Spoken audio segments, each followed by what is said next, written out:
M3GAN, my biggest anticipated movie of 2023. No shit. When I first saw this trailer back when I went to go see Halloween Ends last year, which I still regret seeing, I saw this movie about this killer doll. Really? A walking killing doll? That's not Chucky? Sign me the fuck up. Now, I know what you guys are saying. Look, Chucky is still the definitive killer doll. When we think of killer dolls, come on, Chucky is number one. No one's gonna beat Chucky. No one's ever gonna top Chucky. He's the OG killer doll, and he will always be the number one killer doll for me. And I'm sure for every other horror fans. We've had killer dolls here and there. There's the Puppet Masters, just to name one, and there's a plenty others. Or then of course there's the Annabelle series, or my personal underrated favorite, Dolly Dearest. What's that? Well, you're not missing much. But that's pretty much my second favorite next to Chucky. But how often do we get a killer doll that walks around and talks on its own and goes around killing people? Exactly. So this is what this movie is, and this is exactly what M3GAN is. It's a killer doll that goes on the loose. Well, sort of, but we'll get to that later. But M3GAN, well, to give you the quick summary, what's the story of M3GAN? Well, let's get into that. Well, the story for M3GAN, in a nutshell, is about a main character named Gemma. Gemma is working for a toy company, and they're competing against this other toy company. They're trying to sell these flickies, not flickies, but those, little toys that kids like. I'll display it on the screen. Those little Furby little creatures, yeah. So they're like the big selling hot toys that kids want. But Gemma's company and them are having a real big competition because they haven't sold any good dolls. So Gemma and her two other friends try their best to compete with this, and they try to come up with their new ideas of a new doll, a walking doll perhaps. So, of course, Gemma's working hard to, you know, try to create this new walking machine doll so they can outbeat this other toy company. On the other end, her niece, well, her little niece, Katie, her parents and both her mom and dad got killed in a snowstorm. Katie was with them, but Katie survived luckily. But after that traumatizing experience, seeing both her parents killed, now she's an orphan, and now she has to live with her aunt. She has to live with her aunt, Gemma. Gemma doesn't know anything about babysitting, and she has to watch over her niece, while at the same time she has to try to keep contact with her job so she can create this big epic toy. Gemma, like I said, she doesn't know anything about babysitting or anything like that, so she gets the idea to create M3GAN. And M3GAN is more than just a toy, but M3GAN can be like her babysitter and taking care of her, making sure she takes her baths, eats well, and all the other stuff while Gemma is busy doing other things. But she gets the idea that if Katie can be happy with M3GAN, you know, why can't all the kids be happy with M3GAN? So she decided to sell her marketing to everybody else, so she can you know, make all the other kids happy just like Katie did. So she's basically killing two birds with one stone, making Katie happy and also selling M3GAN well at her jobs, making thousands of tons and more M3GANs to make kids happy so she can make even more money and everything. So that's good. However, things go on a riot, and unfortunately for Gemma, her experiment goes a bit too far. When M3GAN becomes a bit too close with Katie, things start to escalate, and M3GAN starts going on a killing spree, killing anybody who harms Katie. And from there on out, Gemma has to stop M3GAN and put an end to all this mayhem. And pretty much that's the plot.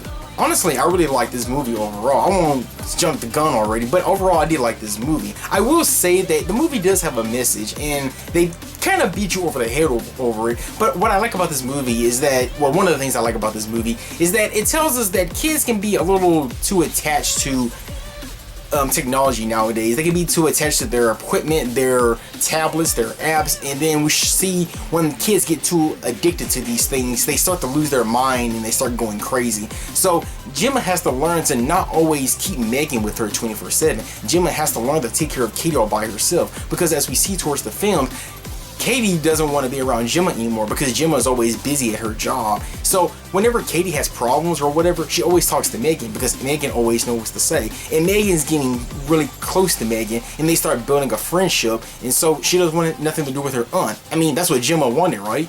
Well, it turns out she gave it a second thought, and she wants to help Katie, but Katie's been too attached to M3GAN, and M3GAN's been very attached to Katie, so they've been growing a bond. Speaking of which, I do like how the way M3GAN turned evil in this movie. Unlike the shitty Child's Play movie where Chucky turned evil just because he had an evil switch on. I know that's been a meme in the community, but seriously, Chucky had an evil switch on and someone turned it on, and then Chucky all of a sudden became evil. For M3GAN, it's nothing like that. M3GAN becomes somewhat evil or on a killing spree because it turns out the closer she gets to Katie, the more, you know, the more connected they are. They're more than just friends. Hell, they might be closer to being sisters. So that's how close they are to each other. And Megan start developing more and more feelings for for Katie, that Megan is willing to go on a killing spree. She's willing to do anything at this point to protect her. So that's what makes her go on a mayhem and go crazy, because she really wants to protect her no matter what. And that's a good lesson. I like that. I like how it developed because of their connection bonds. It's the bonds between the characters what gets Megan stronger and why she wants to protect Katie. She wants to protect her, but she's doing it in all the wrong ways. But I like how it escalates like that. I'm glad it was no some bullshit thing like Child's Play did.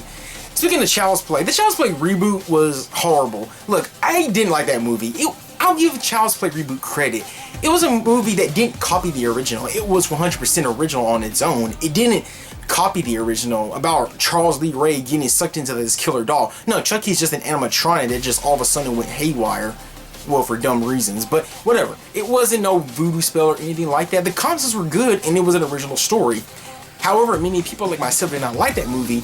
And I don't know why other people didn't like it, but I didn't like it because of one reason. Although it was an original and it didn't copy the original, it still bothered me because of one reason. Chucky is still an ongoing series. Chucky is still going on to this day, and yet somehow Hollywood still wanted to remake that fucking movie. The Child's Play reboot should have been in a movie about an original killer doll. Chucky already had Curse and Cult of Chucky, and now he has his own TV series, which is doing extremely well. So I don't know why the fuck the studio said, yeah, let's remake Chucky and let's do that. If that wasn't enough, Dom Mancini, Jennifer Tilly, and even Brad Dourif were actually asked to come on board with the movie. But of course, all three of them said no, because there's no point of rebooting Chucky. Chucky is still going on. Now, I would have accepted the movie if, like, say, Seed of Chucky was the last Chucky movie. If that was the last Chucky movie, and if Curse and Cult of Chucky didn't exist, then I'd be on board with this Child's Play reboot. Would I still be pissed a little bit? Yeah, a little bit, but it would make sense. Seed of Chucky would have been the last Chucky movie, and we haven't seen a Child's Play movie in a very long time. But that wasn't the case here, though. They decided to remake it anyway, even though the original series is still going. So thankfully, that fucking movie bombed to death, and no one liked it. So, like I said before, it had a good premise at all, but it could have just been an original character, and it would have worked. Well, that's when M3GAN comes in. M3GAN is actually pretty similar to that. They took somewhat the similar concept of the Child's Play reboot, and they decided to call it M3GAN instead. And I think this is the movie that I was asking for with the Child's Play reboot. It's actually an original doll that goes on a killing spree that's not Chucky. Now, even though I am happy that this is taking the Child's Play reboot and it's actually turned into an original character and all that, it still bothers me a little bit. One of the first things that will bother me, and this might bother other people too, is that M3GAN is a really soft, easygoing movie. In fact, James Wan of them confirmed that M3GAN is a horror comedy. And that was kind of baffling to hear that say. I really wanted more of a serious killer doll movie, just like the first Child's Play movie. I just wanted more of a serious tone movie. It's a serious movie, but like the director and the James Wan and them said, it's more of a horror comedy. Look, the first trailer that when it came out, it was pretty clear it was meant to be a rated R movie, and even James Wan of them even said that, yeah, at one point it was meant to be a lot bloodier what it was intended to be. But the movie went through multiple reshots that they had to reshoot the movie so much that they wanted to get that PG-13 rating. Now you may be wondering, why did they have the downscales of PG-13? Well, it's simple. It's because they're trying to get a wider audience. Yeah, they want to get a wider audience to go see this movie. Look, if your horror movie has to involve kids, if the parents have to bring kids to come see this quote-unquote horror movie, then I'm gonna have a little downfall with this movie. Look, I'm not saying overall it's a bad movie, but that rated R would have helped the film a little bit, especially if M3GAN was an all-out gore movie. I mean, look at it. They came out in, what, back in 2017? It was a straight-up rated R movie. And back in 2017, that was the highest grossing film of that year. It made a shit tons of money. That movie was good. Imagine watching it, but it was rated PG-13. The movie would have worked, especially about a killer clown who's going around killing kids. So if it was PG-13, I don't think the movie would have been successful. I think it would still work, but it wouldn't have been that infamous if it wasn't for that rated R movie. Now, true, there are a lot of good PG-13 horror movies that can be PG-13, but for M3GAN, I feel like she should have been rated R. If that, again, them saying that M3GAN was originally meant to be rated R speaks volume, and I think it really needed that rated R. I love the film overall. I love the characters. I love the premise. M3GAN herself is amazing. In fact, let's talk about M3GAN real fast. When the trailer first came out, people thought M3GAN was either two things. She was either CGI or she was an animatronic. It was hard to tell what she was, and even I couldn't make up my mind what M3GAN was until it was revealed that she was played by two young actresses who were just playing M3GAN, but they had a prosthetic face on their face. That's creative. I mean, wow, practical effects in 2022. That's shocking. Practical effects. I don't think anything is CGI with M3GAN. I think she's actually all practical. She seems so real, and I think that's what makes her scarier, because she's not practical or anything. She's not, you know, CGI or anything. She's actually there in the real scene with everybody else. So that's what makes her scary. Although I do find it funny, speaking of scary, I do find it funny that James Wan and them said, when you walk out of this movie, you'll feel scared. Well, no, M3GAN is scary because, well, first of all, she's an emotionless character who doesn't emote. And her killing people, I wouldn't say that was scary. I think that's just what makes her scary, is that she has this emotional face and she doesn't move. And she's just a walking around android. On her killing, which we'll get to later, I don't think that makes her scary whatsoever. But again, we'll get to that later. All the other characters, I thought they all did good. Not much to say. Also, props to the little girl who played Katie. Sorry, that I don't remember her name. I don't remember her name, but the little girl who played Katie, she was extremely good as well. I would also like to talk about this real fast as well. A lot of people were complaining, some people were complaining that the girl who played Katie was annoying.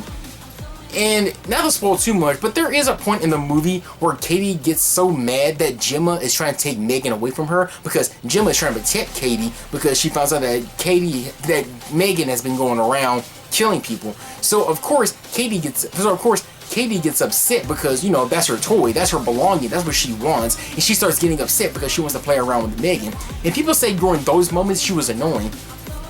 Okay, so for anyone who are saying that, that's bullshit. I guess you don't know much about kids. Katie is like, what, 12 or 13 years old? Of course she's gonna have temper tantrums because she's still a child. You guys expect this 13-year-old girl to be matured at 13? No, there are some kids who are probably, now there are kids who are kids and they can act mature for their age, but Katie, she's not one of them. And speaking of which, she's the same child who lost her family. Her mom and dad died in a car accident, so of course she's going to be traumatized from that shit, and not to mention she doesn't have any friends whatsoever. So of course the closest friend she has is M3GAN, so of course she's going to have a temper tantrum going mad and upset that she can't have her friend anymore. I can understand her. Yeah, she was a bit annoying, but that was the whole idea, because she had to be annoying. But I didn't mind her annoyance because, again, she was traumatized, she had no friends, and the closest she had was M3GAN, and people thought she was annoying. The little actress did a good job, and I don't want no one to attack her. She did a great job, she did her role, so she was meant to be like that. She was meant to be an annoying child and be rough and everything because she wanted her toy back, that being M3GAN. So, and if you complaining that the little girl was annoying, well, joke's on you, and good, because that was her part. She was meant to make you feel annoying. So, instead of bitching about how bad the little girl was, she actually did a great job, so yeah, piss off. Now to end this video, I'm gonna talk about the big elephant in the room.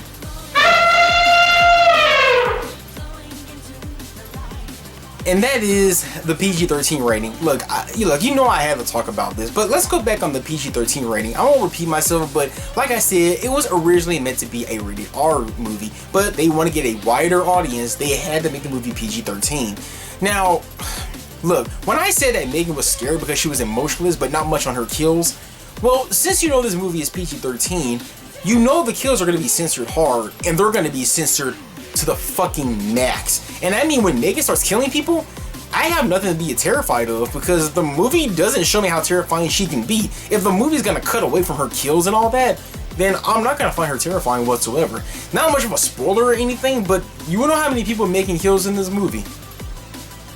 Yeah, that's right. She kills only 4 people in this entire movie, and my god, their killing is laughable. Whenever M3GAN kills someone, I never felt any suspense, because the movie's not going to show us how M3GAN killed these guys. They're going to show her using some kind of tool or whatever, and then it's going to cut away, and then that's about it.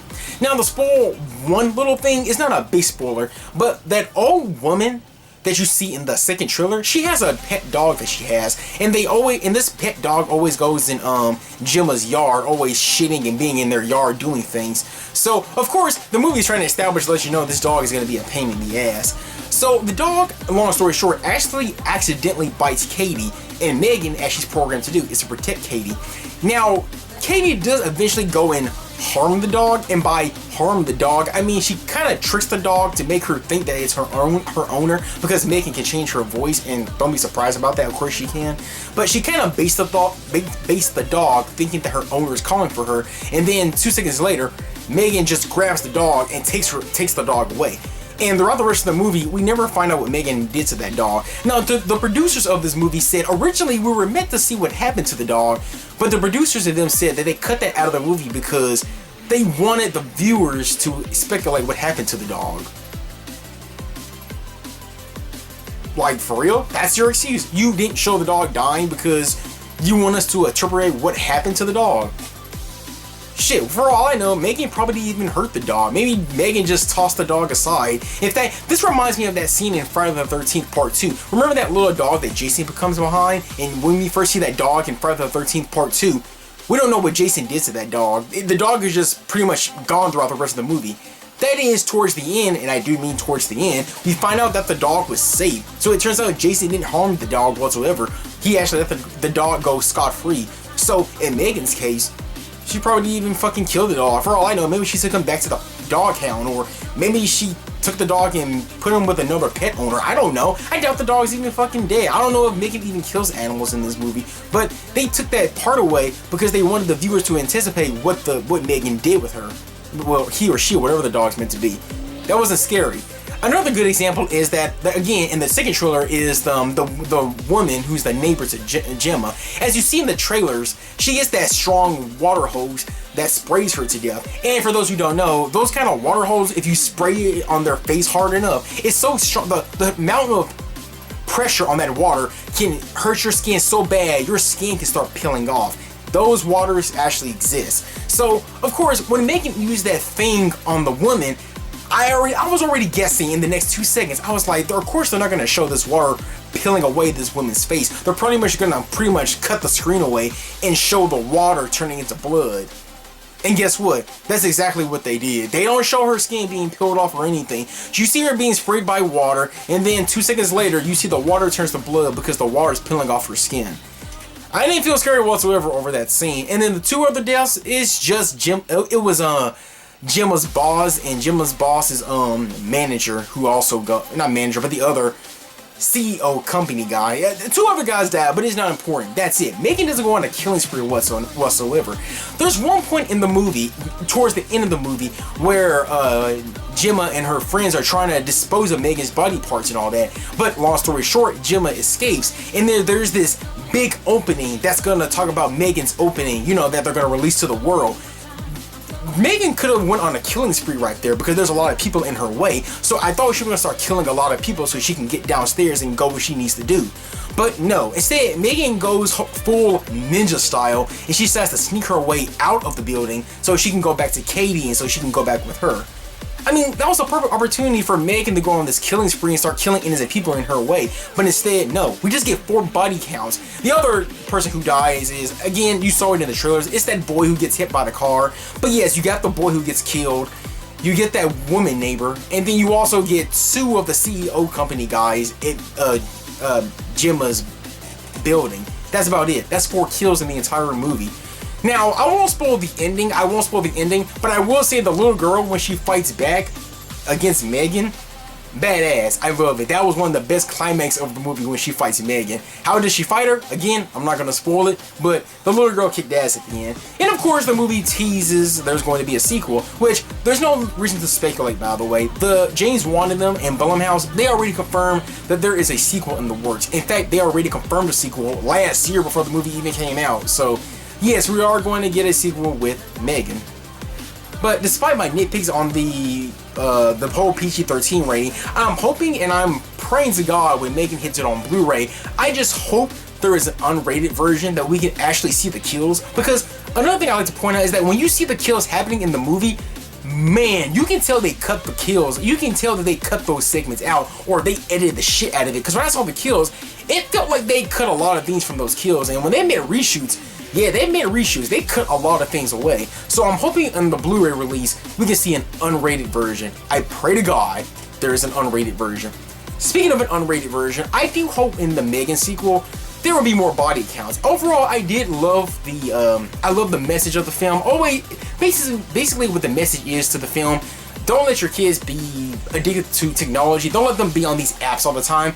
Communicate with your kids or your nieces or whatever. Always connect with them. Speak to your kids. Talk to them face to face. Don't let some machine or android get in the way between you and your kids' relationship. Just stay away from social media pretty much as you can. You can do social media, but don't be attached to it. I love the message. M3GAN was scary.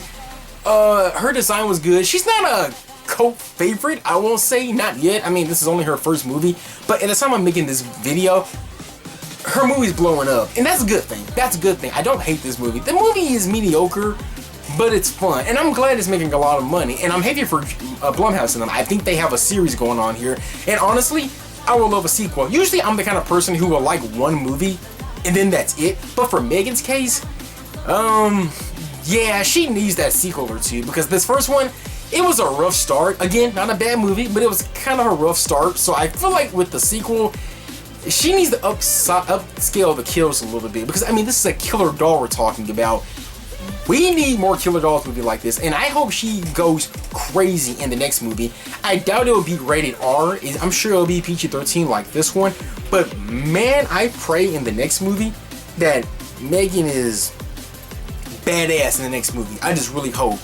But overall, this movie, M3GAN, it was pretty damn good. It was solid. Again, not to repeat myself, the movie was good, the characters were good, the actors were good, everyone was good. M3GAN especially was great. I think with 2 more sequels or 3 other sequels or whatever, M3GAN will really become an icon. I already put her up there with Chucky. Chucky's still #1, but I already put her up there next to Chucky. But is she up there with Michael Myers and Jason Voorhees and all of them? No, it's too early to say, but she is up there with Chucky in the terms of killer dolls though.